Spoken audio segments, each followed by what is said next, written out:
आज के कार्यक्रम के उत्सव मूर्ति श्रद्धेय पद्मश्री उमाशंकर पांडे, इस कार्यक्रम के सूत्रधार डॉक्टर आरती सारंग जी, यहाँ उपस्थित हमारे कुल सचिव प्रोफेसर अविनाश वाजपेयी जी, सभी विभागाध्यक्ष, संकाय सदस्य, शोधार्थी और प्रिय विद्यार्थियों, अध्यक्षीय भाषण तो अंत में ही होता है, लेकिन मैं नहीं चाहता कि पर्यावरण में, मुझे नहीं लगता कि उमाशंकर जी के बोलने के बाद किसी को बोलने का अर्हता है।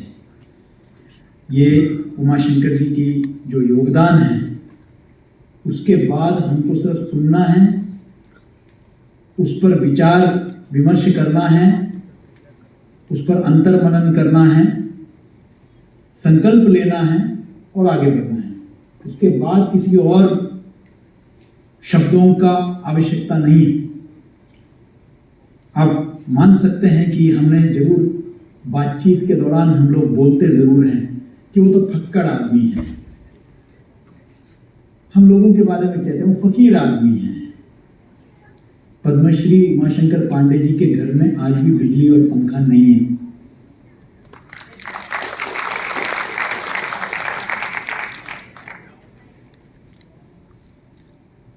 जब उनको पद्मश्री के लिए चयन हुआ तो जैसे कि सरकारी प्रक्रिया होती है, कहीं वीआईपी जाते हैं तो तुरंत पहले डीएम पहुंच जाते हैं और सड़कें बनवा देते हैं। तो उसी तरीके से जब आपको पद्मश्री की घोषणा हुई तो डीएम, डीसी, सारे अधिकारी पहुंच गए आपके गांव में और कहा कि अभी इसको ठीक करवा दो, उसको ठीक करवा दो। भैया मीडिया वाले आएंगे, देखेंगे तो क्या सोचेंगे कि पद्मश्री कैसे मकान में रहते हैं। आपने कहा कि खबरदार, इसमें कोई भी छेड़छाड़ किया। मेरे इस पद्मश्री आपने सम्मानित किया, राष्ट्र का सम्मान है, स्वीकार करता हूं, लेकिन मैंने ये पद्मश्री स्वीकार इसलिए नहीं किया कि मुझे ये सब सुविधाएं मिल जाए। मैंने इसलिए नहीं किया, ये सिर्फ एक संदेश है मेरे जैसे हजारों योद्धाओं के लिए कि पर्यावरण संरक्षण कितना महत्वपूर्ण है। मुझे देने से उस कार्य को मजबूती मिली है, बस इतना ही। पर्यावरण संरक्षण एक ऐसा विषय है जो हम सबके लिए चिंता का विषय है। आज जब हम टीवी में, आप लोग भी देखते हैं, हिमाचल में इस वक्त जो कहर मचा हुआ है, बहुत दुख होता है। उत्तराखंड में जो हो रहा है, ऐसा लगता है कि प्रलय फिर से आ गया है। ऐसा स्थिति, विकराल रूप हम देखते हैं, बहुत भयावह है। बड़े बड़े हिल स्टेशंस जहां हम लोग छुट्टी मनाने जाते हैं, उनकी क्या हालत हो रही है। तो दूसरी तरफ सूखा है। अपने भोपाल और आसपास में पानी की किल्लत है। अभी पानी, लोग, किसान इंतजार कर रहे हैं कि पानी बरसे, ढंग से बरसा नहीं है। और यहां से मुश्किल से 500-600 किलोमीटर दूर जो है, पानी इतना बह रहा है कि पूछिए मत। ऐसा असंतुलन, कई जगह पानी, समुद्र का पानी है, तटीय इलाके हैं, लेकिन पीने का पानी नहीं है, वो खारा पानी है, वो पी नहीं सकते हैं। केरल, जिसको कहा जाता है कि ईश्वर का अपना देश, गॉड्स ओन कंट्री, चारों तरफ पानी, हरियाली, लेकिन वहां भी पानी की आज किल्लत है। आपको सुनकर ताज्जुब होगा, मैं कुछ दिन पहले मैं मेघालय गया हुआ था। मुझे बताया गया कि चिरापुंजी में, जहां सबसे ज्यादा बरसात होती रही है, हम लोग बचपन से पढ़ते आए हैं कि वर्ल्ड के, विश्व के सबसे ज्यादा जो रेनफॉल है वो चिरापुंजी में होती है। उस चिरापुंजी में जो है, आज पानी की कमी है। कई बार जो नकारात्मक सोच वाले लोग कहते हैं कि भाई तीसरा जो विश्व युद्ध होगा वो जल को लेकर होगा, वो किसी जगह के लिए नहीं होगा, वो किसी संसाधन के लिए नहीं होगा, धन दौलत के लिए नहीं होगा, जल के लिए होगा। और कई हमने विज्ञापन भी देखे हैं भारत सरकार और राज्य सरकारों के कि किस तरीके से लोग लोटा भर पानी को जो है तिजोरी में बंद कर देते हैं, कि एक एक बूंद कितना महत्वपूर्ण है। तो दूसरी तरफ हम पानी का दुरुपयोग देखते हैं, बगैर कुछ सोचे समझे अपने गाड़ी धोने के लिए, अपने बाग की सिंचाई करने के लिए, खेतों की नहीं, पीने का पानी का प्रयोग बड़े बड़े बंगलों में और बाकी जगह में बेहिसाब इस्तेमाल किया जाता है। मुझे याद है, मैं दिल्ली में एक नेता हुआ करते थे सैफुद्दीन सोज साहब, उस वक्त मैं रिपोर्टिंग करता था। मैं उनके निवास पे गया तो उन्होंने मुझे आधी गिलास पानी मेरे टेबल में रखवाया। अब हम लोग मेहमानों को गिलास भर के पानी देते हैं, मुझे बड़ा खराब लगा। मैंने कह दिया अब थोड़ा व्यक्तिगत हम रिपोर्टर्स के नाते कुछ भी पूछ सकते थे। हमने कह दिया सोच साहब आपने बड़ा कम पानी दिया, इसमें भी कंजूसी। कह रहे कंजूसी नहीं है, आप पियोगे एक घूंट फिर वो पानी किसी के पीने लायक नहीं होगा, मुझे फेंकना ही पड़ेगा। अगर और चाहिए तो मांगिए, हम दे देंगे। ये जो मैं समझता हूं कि एक देश में एक जल संस्कृति की आवश्यकता है, एक वाटर कल्चर की आवश्यकता है। पानी का सदुपयोग कैसा हो, जल का सदुपयोग कैसा हो, हम दुरुपयोग जो करते हैं, क्योंकि बूंद बूंद पानी के लिए लोग तरस रहे हैं। आप विदर्भ में, बुंदेलखंड में जाइए, जहां आपने जो कमाल का काम किया है पांडे जी ने, वो एक कारण था जिसके वजह से सरकार को लगा कि नहीं, इसको सम्मान मिलना चाहिए, ये ऐसा एक अद्भुत कार्य आपने किया।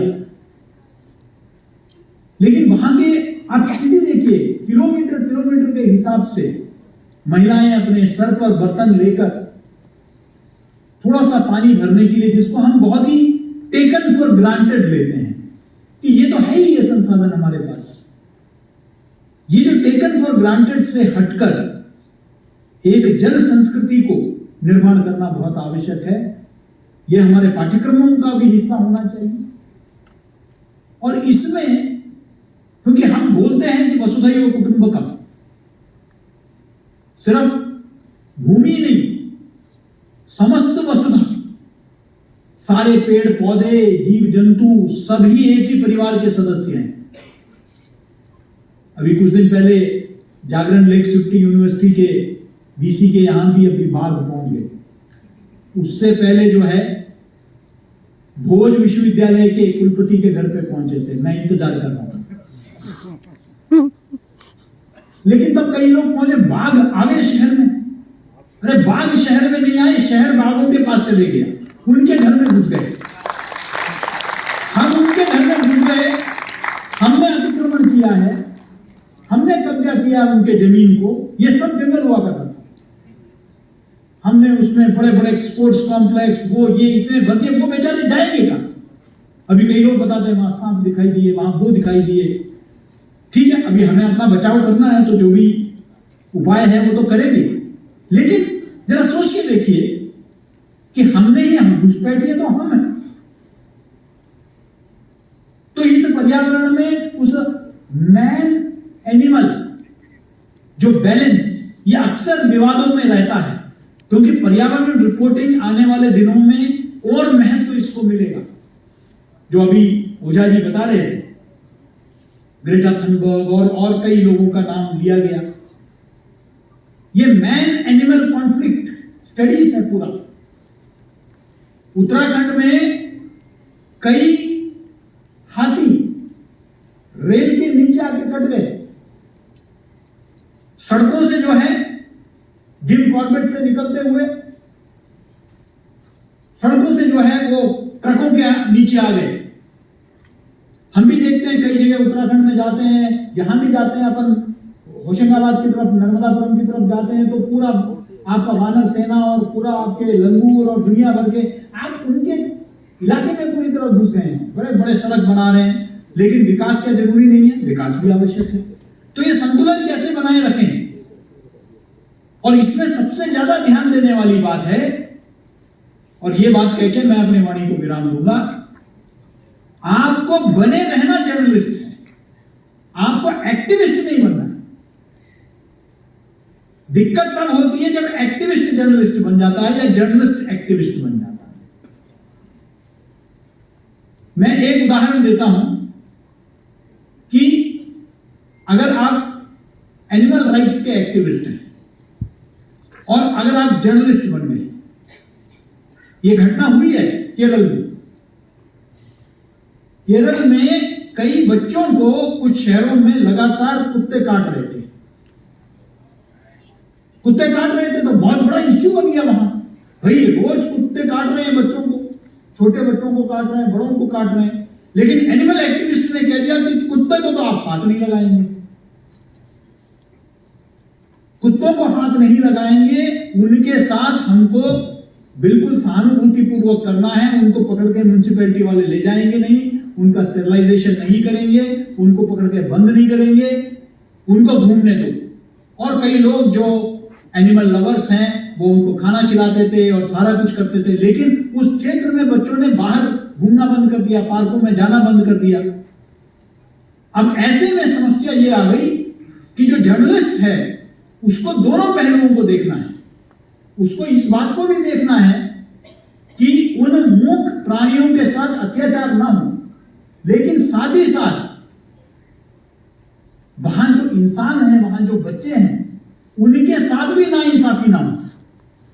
यह संतुलन या गोल्डन मीन या मध्यम मार्ग जिसका भगवान बुद्ध कहते हैं, यह रिपोर्टिंग का कोर है कि हम उस मध्यम मार्ग को बना पाते हैं या नहीं। अक्सर हम एक्सट्रीम्स में चले जाते हैं, या तो इस तरफ या उस तरफ। उस बैलेंस को बनाए रखना वो रिपोर्टिंग की सबसे बड़ी ताकत है। जो इसमें महारत पास हासिल कर गया वो सफल हो गया। और हमने सोचा, मैंने कहा जैसे कि ये लगातार हम एक श्रृंखला जिसमें देश के दिग्गज व्यक्तियों को हम आपके बीच लाने का प्रयास कर रहे हैं। अभी दूरदर्शन का एक टीम आई थी, उन्होंने आपके साथ भी साक्षात्कार किया, मुझसे भी बातचीत की। उन्होंने कह दिया कि आपको इधर लाने का क्या उद्देश्य है। मैंने कहा कि आपको लाने का उद्देश्य हम सिर्फ एक व्याख्यान तक सीमित नहीं रख रहे हैं। माननीय उमाशंकर जी से जब आप C20 के लिए भोपाल पधारे थे, तब मैंने आपसे अनुरोध किया था कि आप आएंगे तो कम से कम 3 दिन के लिए आएंगे। आज के दिन ये आपको संबोधित करेंगे और इस संबोधन के बाद आप में से जो विद्यार्थी आपके साथ जुड़ना चाहते हैं, आप अपनी सूची, यहां आरती मैडम हैं, ओझा सर हैं, अंकित पांडे हैं, राकेश पांडे हैं, आप इनको अपना नाम लिखवाएंगे। कल के दिन और आज इस कार्यक्रम के तुरंत बाद पांडे जी पूरे परिसर का एक तरह से समीक्षा करेंगे पर्यावरण की दृष्टि से। और कल हमारे विश्वविद्यालय के अधिकारी आपके साथ रहेंगे और वहां वो किस तरीके से जल संग्रह को लेकर, जल संचय को लेकर अपने सुझाव हमारे प्रशासन को देगा। कई बार मैंने देखा है मेरे निवास के सामने, हॉस्टल के पीछे सड़क से पानी बहती जा रही है, इतनी पानी की, इतना पानी, हमारा साल भर का जरूरतें पूरी हो जाएगी। एक समय में यहां हम लोग यहां परिसर में हस्तांतरित होने से पहले कई लाखों रुपए का सिर्फ टैंकर से पानी डलवाते थे इन पौधों को जिंदा रखने के लिए। एक ऐसा समय भी हमने देखा। आज हम काफी हद तक स्वावलंबी हो गए, आज उसकी आवश्यकता नहीं है। रंजन सिंह जी बैठे हुए हैं। आज हम अपनी मोटर और अपना जो भी है पंप, उसके माध्यम से हम लोग काफी बोरवेल से हम लोग निकाल पा रहे हैं। लेकिन एक सुचारू व्यवस्था, जो ये जो पानी सड़क से गिर रही है, ये सारा इसको हम लोग संग्रहित कर सकते हैं। उसके लिए हमने जो है किस तरीके से वाटर कंजर्वेशन, वाटर मैनेजमेंट, इस पर आप बहुत रचनात्मक सुझाव देंगे। और परसों के दिन आपने कहा है कि मैं विद्यार्थियों के साथ फावड़ा लेके निकलूंगा और खुद उनसे करवाऊंगा। आप में से जो लोग रुचि रखते हैं अपने हाथ को विदिन कोट्स गंदा करने के लिए, मट्टी को हाथ लगाने के लिए, आप में से जो लोग तैयार हैं अपने कपड़े खराब करने के लिए, कीचड़ में पैर रखने के लिए, वो लोग आगे आए। और उमाशंकर जी पूरा आधा दिन अपने ट्रेन का टाइम जब तक नहीं होगा तब तक आप हमारे साथ रहेंगे, हमारे विद्यार्थियों के साथ रहेंगे। ऐसे 3 दिन का हमने आपके साथ ये सत्र, इसके बीच में हमने कोई और कार्यक्रम सत्रारंभ का नहीं रखा। उसके बाद जो कार्यक्रम है वो सीधे शुक्रवार को रखा है, ताकि उमाशंकर जी का कार्यक्रम में निर्विघ्न चलता है। तो आप लोग इसका पूरा लाभ उठाएं, उनके उपस्थिति का, उनसे सीखें। वो तो कह रहे हैं कि मुझे क्यों कमरे में बंद रखते हो। आज भी सुबह से लेकर विकल्प के लिए, हमारे एमसीयू दर्शन के लिए, हमारे रेडियो क्रमवीर के लिए लगातार साक्षात्कार दे रहे हैं, बच्चों से बातचीत कर रहे हैं। आप सब टोलियों में उनके साथ जाइए, बैठिए। ये आपका अपना जो संदीपनी ध्यान केंद्र है वहां मजमा लगाइए। आप बिंदास व्यक्ति हैं, आपको वही पसंद है। कहते हैं कि मुझे ये एसी वाले कमरे में वगैरह में मत बिठाइए, मुझे खेतों के बीच में बिठाइए और विद्यार्थियों को मेरे इर्द गिर्द बिठाइए, मैं उनसे बात करूंगा। आप उनकी उपस्थिति का पूरा लाभ उठाएं और सच में जमीन से जुड़ने का प्रयास करें। पर्यावरण संरक्षण हमारा भविष्य है।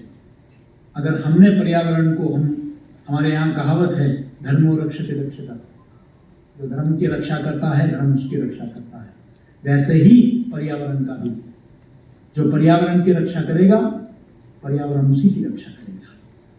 हमको भी उस दिशा में काम करना है और आपको सोशल मीडिया के माध्यम से, अपने लेख के माध्यम से, अपने ब्लॉग के माध्यम से, अपने ब्लॉग के माध्यम से आप किस तरीके से जागरूकता पैदा करते हैं समाज में, और हम एक बेहतर, संवेदनशील, संतुलित विकास की तरफ बढ़ें, समावेशी विकास की तरफ बढ़ें। इस दिशा में आप एक आख्यान समाज में खड़ा करेंगे, ये मुझे पूरा विश्वास है। बहुत बहुत धन्यवाद। जय हिंद, जय भारत।